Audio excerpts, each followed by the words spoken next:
Hello YouTubers, part 2. I have with me my dyes, which I leave in the house because it gets too bloody cold in here. Some of the stuff in here should not freeze. So, turn my leather upside down. Flesh side, grain side. Grain side is down.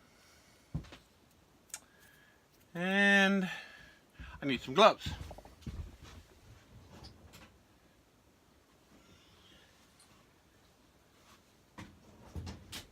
I use a oil-based, spirit-based dyes.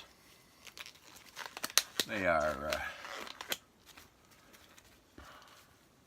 they're not water-based, so they don't come off when it gets wet. But if you get it on your hands, you have to grow new skin. Cannot use latex gloves because the dyes will eat through the latex. Defeats the purpose of wearing gloves. It happens rather quickly. So,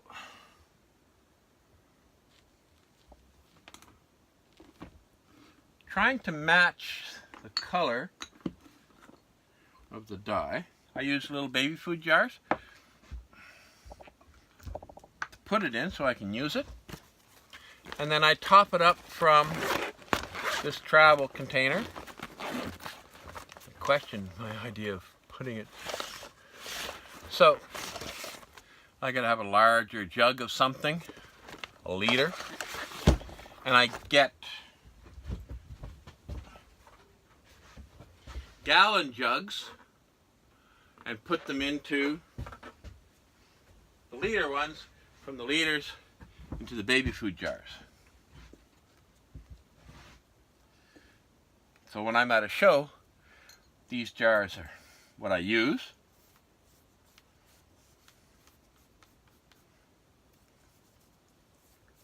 And then if I need to, I can top them up because I always carry the little blue cooler with the liter jugs. As needed, I know then I got to come back to the studio and fill them up.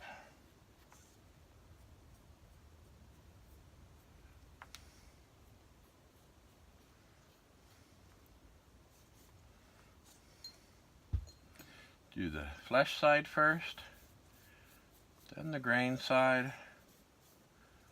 Just leave it sit there for a minute, move on to the other strap.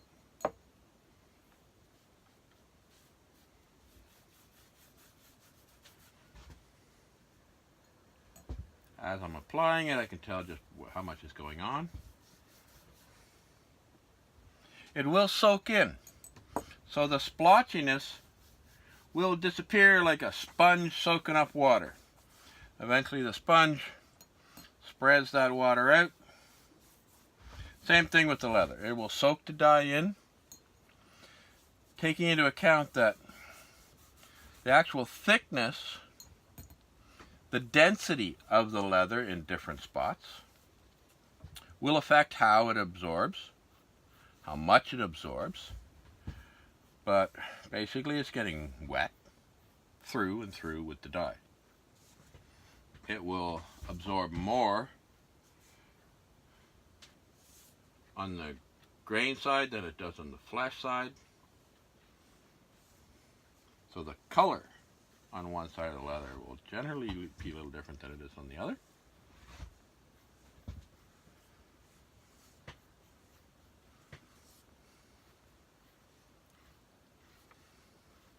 And over time, just by being used, this strap will become darker.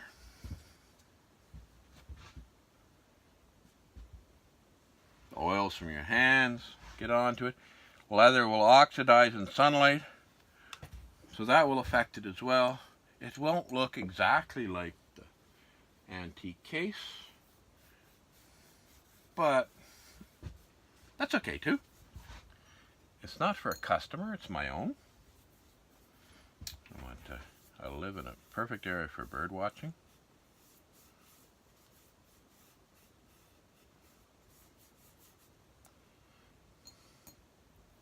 Critters, you know, we got coyotes. Seen a couple of bears out in the area. We have wild turkeys. We've had barred owls take up residence here. 2 different species of woodpeckers. And we feed all the critters in the area. So I'll let that dry for a while, and then I will apply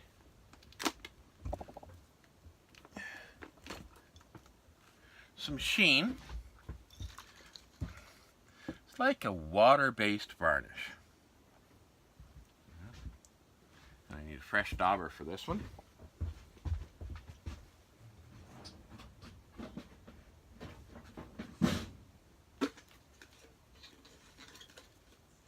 Getting low on daubers. In that container. And that's gloves. So I know in my next order I'm going to need to put some sheen on the order.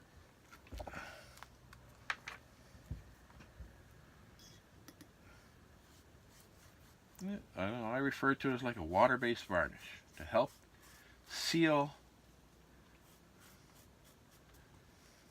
the dye into the leather.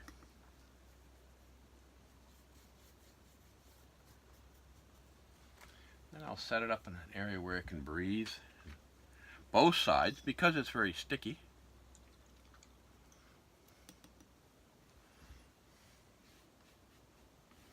And I'm getting some solids out of my sheen. That's telling me it's like, you know, milk curdling.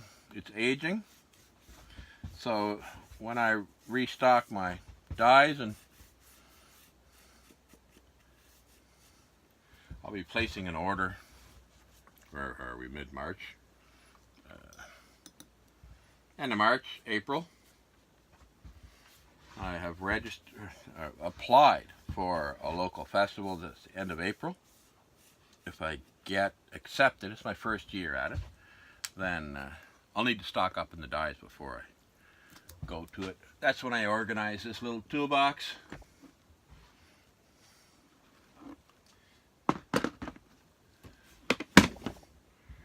Turn it on its side. That will help it breathe. And at this stage, I let it sit till it's dry. So that would be the end of part 2.